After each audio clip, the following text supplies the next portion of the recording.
ano na, may kulay na.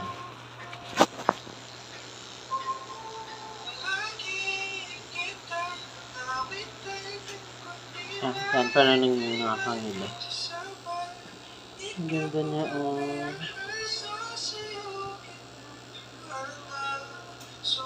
Tulip na talaga siya.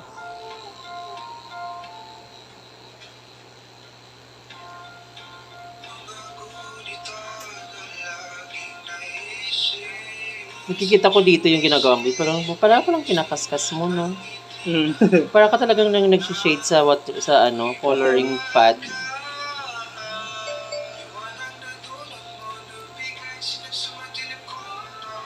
Yan pala yan. Teka. Buti hindi ako madugo, no? Depende sa body part. Depende sa body part din. Pero may ibang tao na madugo din talaga. Lalo na yung mga nakainom. So kaya pag hindi ka pwedeng uminom. Dapat hindi nakainom. Pero may iba kasi umiinom eh. Iba nga habang tinatatuan umiinom. Pwede naman yun kaso Hindi advisable talaga. Ang struggle kasi nun sa part namin na madugo. Kasi paano Relax yung ugat. So mas madugo siya pag relax. Diyan, medyo masakit dyan. Medyo malipis yung balat ko yata dyan. Yan. Ay, ganda ng pink. Very babae. Maganda din yan kasi parang siyang LGBT color. Ano ba LGBT? Trans flag pala. Ay, gano'n ba yun? Ang trans flag kasi pink, parang blue na, sky blue something. May white, parang gano'n. Very light color, parang pastel. Yung trans flag. Meron din pala ang sariling flag. Oo. Sa transgender. Yung LGBT flag, yun talaga yung parang ilang colors yun. Pero meron sila, mayroong trans flag, meron pa isa yung para sa mga shibuli. May kanya-kanya yan. Tingnan mo yung different flags ng sa LGBT community. Kaya pag Pride March, alam mo sa Pride March, ba't hindi ka magtattoo doon sa event? Kaya yung minimal tattoos lang, wag yung grabe, yung kunwari lang, parang katulad ng ginagawa ni ni tawag nito. Parang kukuha kong pesto, gano'n. Yung ginagawa ni Wang Ud. Baka pwede kasi gawin namin i-invite dun sa Pero kasi kami Pride March sa Quezon City sa June 25. Sa booth namin, doon ka na kaso mainit kasi doon. Mainit yung check natin. Oo. And then parang lang, tattoo for ganito pag kunwari magkano, ganyan. Pero lang, minimal lang, sun and moon, ganun lang. Or arrow. Minimalist. Oo, ganun. Yung mga mabibilisan lang. Yung mga 3 tuldok, mga ganun. Or, halimbawa, kasi pag sa Pride March, marami kasi doon mga LGBT magjojowa na gumagala din. So, pwede sila magpa-couple tattoo ng 3 tuldok. Isang maliit na heart, yung ganun. Yung kapikas na heart, kabilang heart sa kabila, yung ganun. Try ko nga yan. Mag tayo. Mag-collab nga kami sa'yo if ever. Sige. Then ikaw na bahala kung magkano isisingil doon. Para at least meron lang kaming sa booth namin na for tapos pangalanan na lang natin na kung anong pwedeng maging theme for the tattoo. May pala. Okay lang pala sa niyo yan. Na may ka-collab na gano'n.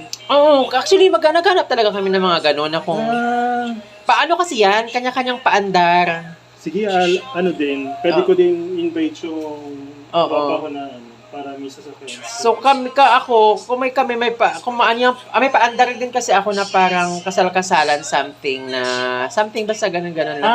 Parang school fair. Okay. So yung parang festival.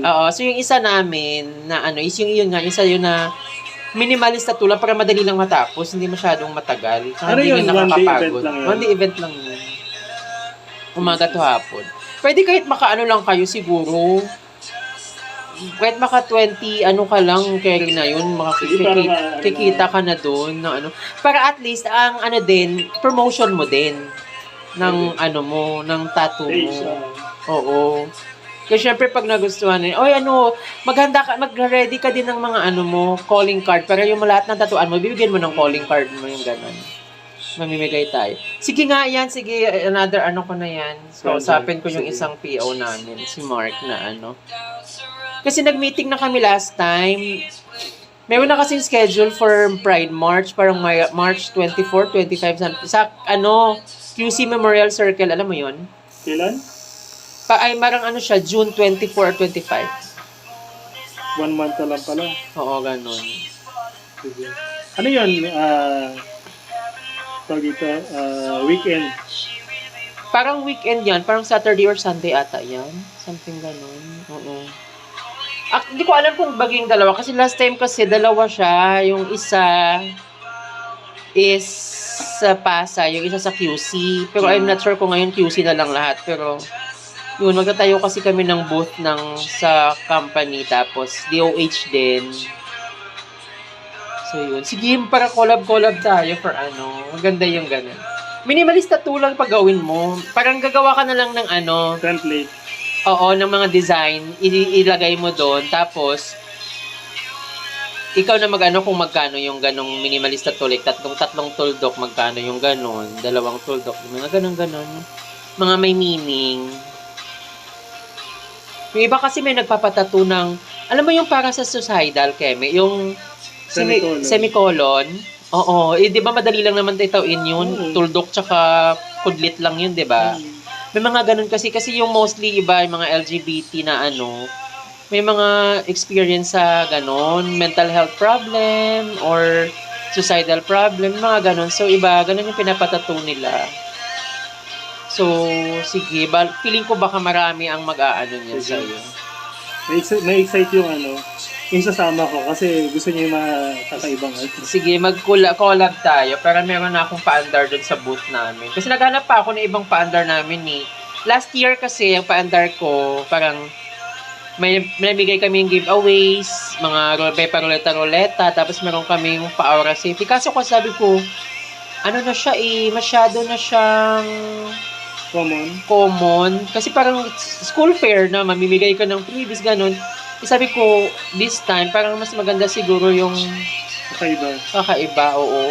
Tsaka pag ganito may tattoo tayo na minimal na ano, malamang na baka dagsayin tayo, baka kayo mapagod. Pero pwede ka naman mag-limit na hanggang ganito lang. Like, hanggang 3 p.m. ka lang. So, kung ilan lang yung maano mo. Sige. Pila yan. Oo. Pila yan pag ano.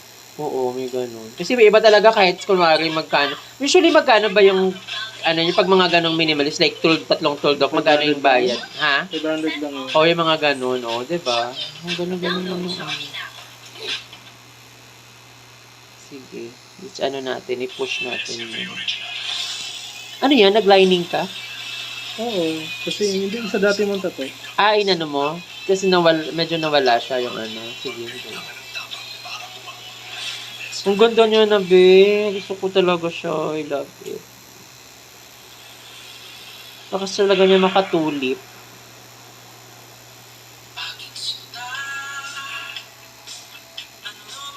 Nag-complement din kasi yung tattoo mo kasi para siyang